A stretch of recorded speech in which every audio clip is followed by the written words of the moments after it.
আসসালামু আলাইকুম। আমি আমার গরুর খামার থেকে বায়োগ্যাসের প্লান্ট করেছি। এই বায়োগ্যাসের প্লান্ট থেকে আমি যেটা পেয়ে থাকি, এখান থেকে প্রথম নম্বরে পেয়ে থাকতেছি জৈব সার, এবং এই জৈব সারকে বলা হয় বায়ো জৈব সার।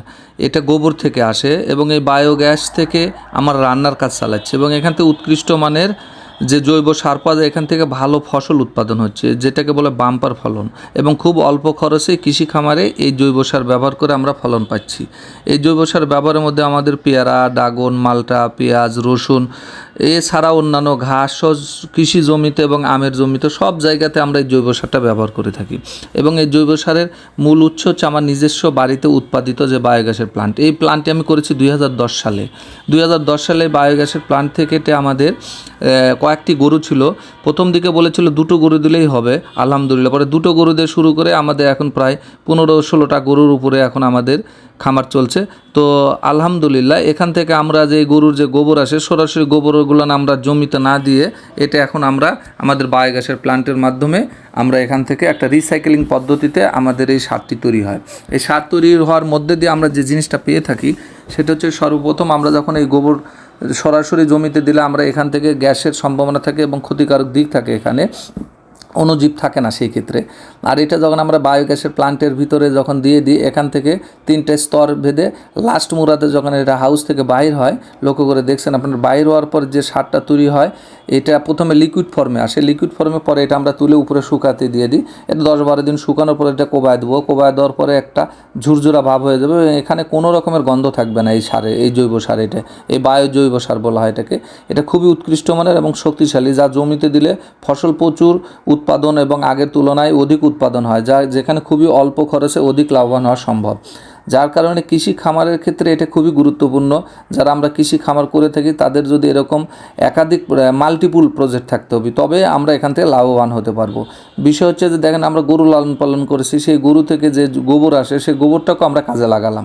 এই গোবরকে আমরা ফেলা দিলাম না বা অল্প দামে বেচার কোনো সুযোগ নেই। যেটা আপনার হলো ওই প্রথম স্টেজে যেখানে আমরা দিয়েছি, ওখান থেকে বাইরে হওয়ার পর লাস্ট স্টেজে এখান থেকে যেটা দেখা যাচ্ছে, লক্ষ্য করুন, এখান থেকে গ্যাস তৈরি হয়। এটা গ্যাসের একটা সিলিন্ডার বলতে পারেন, এটাই হাউস।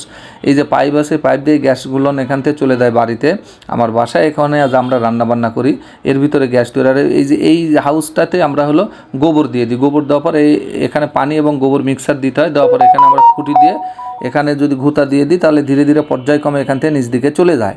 হ্যাঁ, যেহেতু আপনার এখানে লিকুইড ফর্মে চলে যায়, যার কারণে এখানে বাধা গোছরা হয় না। তারপরেও আমরা একটু চাপ দিই, যদি গ্যাসের প্রেশারটা বেশি থাকে তাহলে একটু ধীরে গতিতে যায়, যার কারণে একটু প্রেশারটা দিয়ে দিলাম, আলহামদুলিল্লাহ।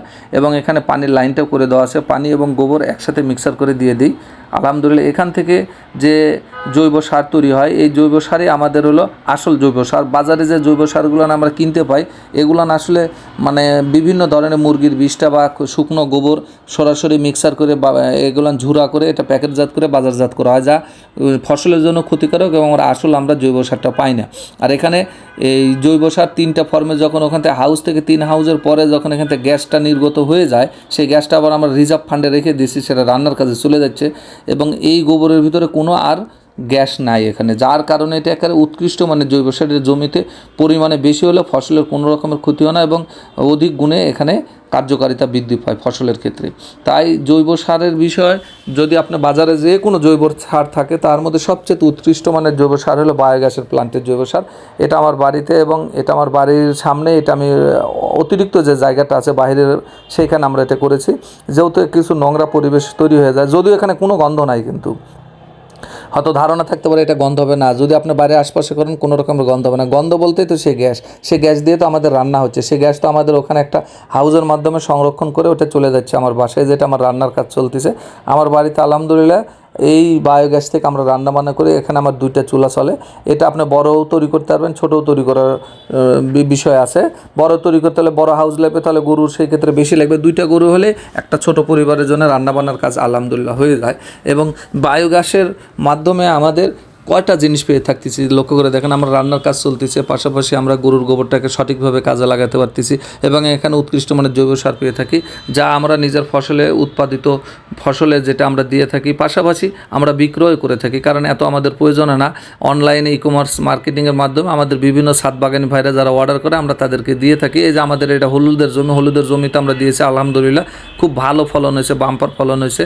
আমি তো বললাম যে আমাদের সমস্ত ফসলেই আমরা হলো এই জৈব সারটা ব্যবহার করে থাকি এবং এই জৈব সার ব্যবহারে উৎপাদনটা অধিক হয়ে থাকে। কারণ এখানে যখনই আপনি কেমিক্যাল রাসায়নিক সারের ব্যবহার করবেন তখনই ফসলের উৎপাদন কমে যায় এবং সেই ক্ষেত্রে ফসলটা আসলে অর্গানিক এবং শতভাগ নিরাপদ হয় না এবং গাছগুলো দ্রুত মরে যায় এবং মাটির কার্যকারিতা হারায়। আমরা পেঁয়াজের জমিতেও আলহামদুলিল্লাহ জৈব সারটা দিয়েছি। দেখেন লক্ষ্য করে পেঁয়াজের জমি কী সবুজ কালার হয়েছে। অন্যান্য যদি কেমিক্যাল সার দিতাম তার অর্ধেক খরচে কিন্তু আমাদের উৎপাদনটা হয়ে যাচ্ছে এবং ফলনটাও দ্বিগুণ হচ্ছে। তাহলে এখান থেকে আমরা কতভাবে লাভবান হচ্ছি। তাই বাই প্রোডাক্ট হিসেবে কোনো কিছু ফেলে দেওয়ার নাই, সবই কাজে লাগাতে। এটা গরুর ঘাস, আমরা ঘাসের জমিতেই ওই গোবরই আবার ছিটিয়ে দিয়েছি। দেখেন ঘাসের চেয়ার একের সবুজ লকলকে হয়ে গেছে আলহামদুলিল্লাহ। তেমন আমাদের আর সারের ব্যবহার হয় না, রাসায়নিক কেমিক্যাল সারের। এই জৈব সারটা ব্যবহার করলে পরা সেই জমিতে অধিক ফলন হয়ে থাকে আলহামদুলিল্লাহ। আমরা এই যারা বিশেষ করে যারা ছাদ বাগানি ভাই আছেন তারা তারা 5 কেজি 10 কেজি 50 কেজি পর্যন্ত আমাদের এই জৈব সার নিতে পারেন। নিয়েও আপনারা ছাদে দিলে পরে আপনারা এই যে ছাদে লক্ষ্য করে দেখেন, তাহলে আলহামদুলিল্লাহ ড্রাগন ফলের ক্ষেত্রে সকল পেয়ারা সহ সকল ফসলের ক্ষেত্রে খুবই লাভবান হয়ে থাকে এবং উৎপাদনটা দ্বিগুণ হয়ে থাকে আলহামদুলিল্লাহ। আমরা আমাদের সকল কৃষি জমিতে আমরা এই জৈব সারটা ব্যবহার করি, যার কারণে আমাদের ফসলগুলো দ্বিগুণ হয় এবং রোগ প্রতিরোধক ক্ষমতা বৃদ্ধি থাকে এবং ফসলের যে গুণগত মান সেটা সঠিক থাকে। সেক্ষেত্রে আমাদের কেমিক্যাল বা পেস্টিসাইড বা কীটনাশকের ব্যবহার কম করা লাগে। সেখানে জিঙ্ক, ম্যাগনেসিয়াম, বোরনের তেমন প্রয়োজন হয় না, কারণ এই জৈব সারের মধ্যেই 18টা উপাদানই থাকে আলহামদুলিল্লাহ। আমরা জৈব সার ব্যবহার করে আসছি। আপনারা আমাদের জন্য দোয়া করবেন, আমি আপনাদের জন্য দোয়া করি। সবার সুস্বাস্থ্য দীর্ঘ কামনা করি। আমাদের এই চ্যানেলটি আপনারা লাইক এবং সাবস্ক্রাইব করে আমাদের সাথেই থাকুন, তাহলে আমাদের কৃষি